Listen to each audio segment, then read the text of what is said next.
Salut à tous, bienvenue dans cette toute nouvelle vidéo. Alors cette fois, je me suis encore perdu hors d'Île-de-France. Je suis dans les Landes pour visiter une toute nouvelle gare, très fréquentée, la gare de Bénesse-Marennes.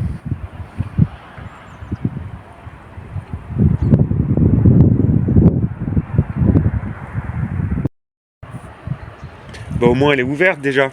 Ah ouais, c'est déjà ça.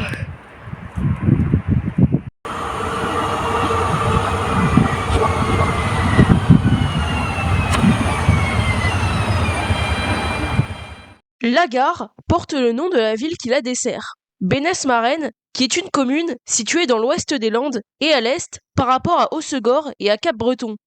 Parlons rapidement de l'histoire. La gare de Bénesse-Marennes fait partie de la ligne qui relie Bordeaux-Saint-Jean à Irun, qui a été ouverte en plusieurs temps de 1841 à 1864. La gare a été inaugurée en même temps que la section entre Dax et Bayonne le 25 mars 1855. Je n'ai pas grand-chose de plus à dire sur la gare, car elle n'a pas vraiment évolué durant les années qui ont suivi, comme en témoignent les photos de l'époque. Elle a tout de même été rénovée en profondeur en 2012 pour lui donner un coup de jeune, et un parking a été aménagé en 2024 afin de permettre une meilleure accessibilité. Il est temps d'aller découvrir ça.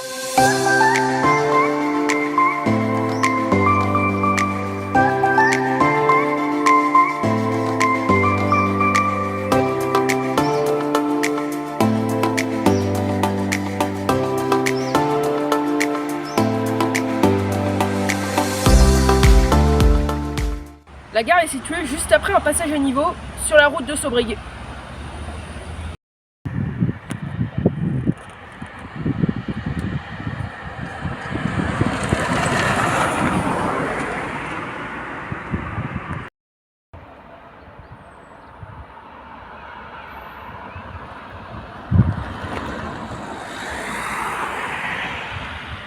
La situation de la gare est plutôt classique, et celle des équipements est plutôt atypique, car il n'y a en vérité qu'un seul abri sur les quais. L'autre abri est situé à l'extrémité, mais pas sur le quai, mais dans une partie à part. Sinon, comme dans toutes les gares peu fréquentées, il n'y a pas beaucoup d'équipements, mis à part le strict minimum. Cependant, grâce à Google Street View, on peut voir qu'en 2010, les équipements étaient encore plus sommaires. Non seulement les quais n'étaient pas encore rehaussés, mais aussi ils étaient composés de gravier, et il n'y avait qu'un seul abri, il n'y avait pas de barrière pour délimiter la gare et la forêt, et il n'y avait même pas d'écran. Les passagers avaient juste à se démerder. La gare est desservie par des TER Nouvelle-Aquitaine qui permettent de relier Hendaye, Dax, Bayonne, voire même Bordeaux-Saint-Jean.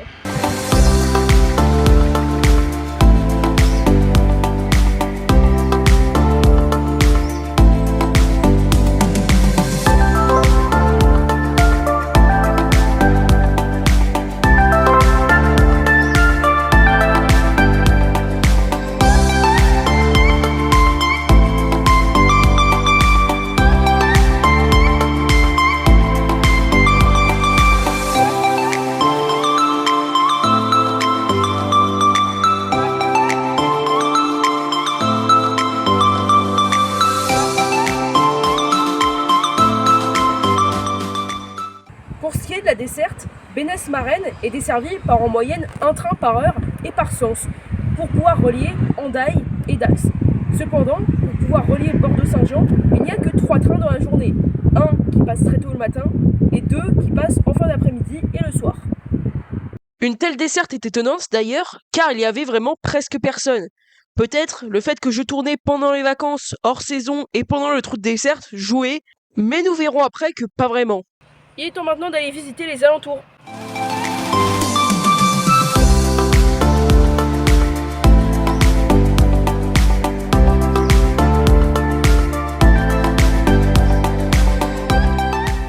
Les alentours de la gare possèdent un parking qui, comme je l'ai dit, a été refait l'année dernière. Un parking à vélo qui a été inauguré peu après la rénovation en profondeur. Et un peu plus loin, il y a un hôtel. Et c'est tout. Je suis ensuite allé visiter la ville. Bon, comme j'ai la flemme de vous présenter la ville en chiffres, je vais demander à mon monteur de me fournir un petit panneau d'infographie avec tous les chiffres. Voilà. Vous êtes content? Bien. Passons à la visite.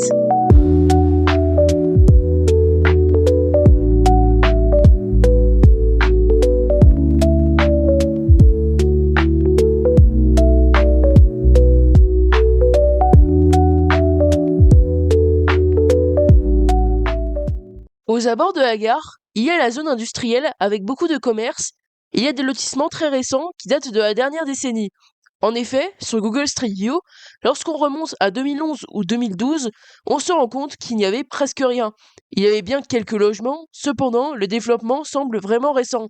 Après vérification, la commune est passée de 1476 habitants en 1990 à 3735 en 2021. Oui, ça a plus de triplé en 20 ans. Au niveau des services, dans la partie historique, il y a une église, une école primaire qui date du développement récent de la ville, un supermarché Aldi, et voilà, c'est à peu près tout. Bon, bah, j'ai fini de visiter la ville.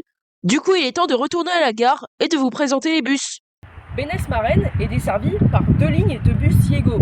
La ligne 1B qui relie alternativement Bénesse-Marennes à Cap-Breton-Plage ou bien à Saint-Vincent-de-Tyrosse, et la ligne E qui relie uniquement l'été Sainte-Marie-de-Gosse jusqu'à Cap-Breton-Plage via Bénesse-Marennes. Parlons des chiffres maintenant. En 2023, la gare de Bénesse-Marennes a accueilli 33 864 voyageurs. Alors certes c'est peu, mais ça reste beaucoup plus par rapport aux autres années. Par exemple, en 2022, la gare avait accueilli 21 700 voyageurs, ou encore mieux, en 2015, la gare avait accueilli 7 184 voyageurs. Donc je sais pas pourquoi il y a eu une augmentation, mais peut-être le développement de la ville et peut-être la signification.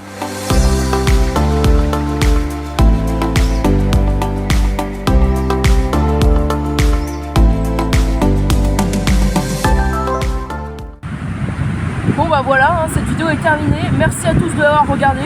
Je me suis dit que j'allais faire la scène d'outro directement sur la plage. Alors moi je ne vais pas rentrer directement, je vais profiter un petit peu de la plage. Je vous invite à vous abonner, à liker, à partager. Sinon à la prochaine vidéo. Ah bon, quoi, je vais quand même rentrer parce que j'ai d'autres vidéos à tourner.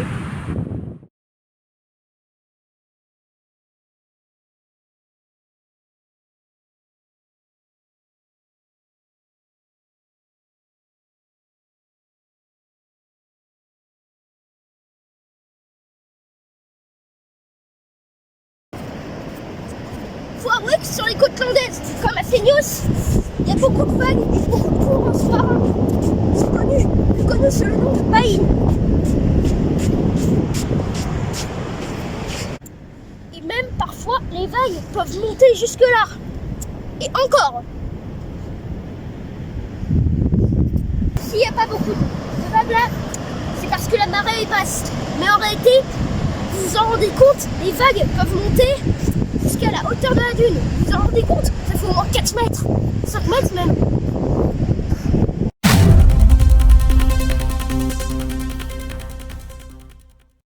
À cause de cette histoire de saisonniers, hiver et été, il n'y a pas que les restaurants qui sont fermés.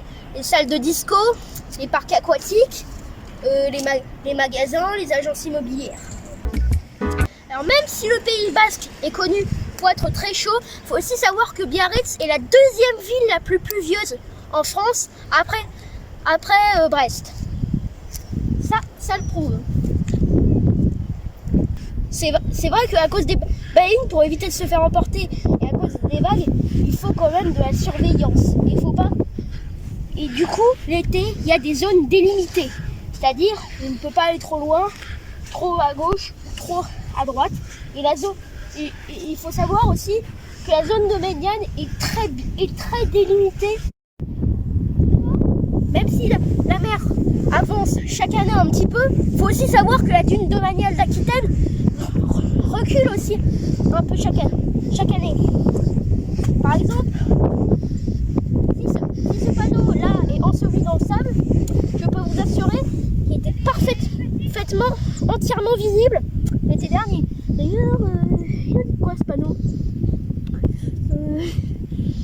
Quelqu'un a eu une pelle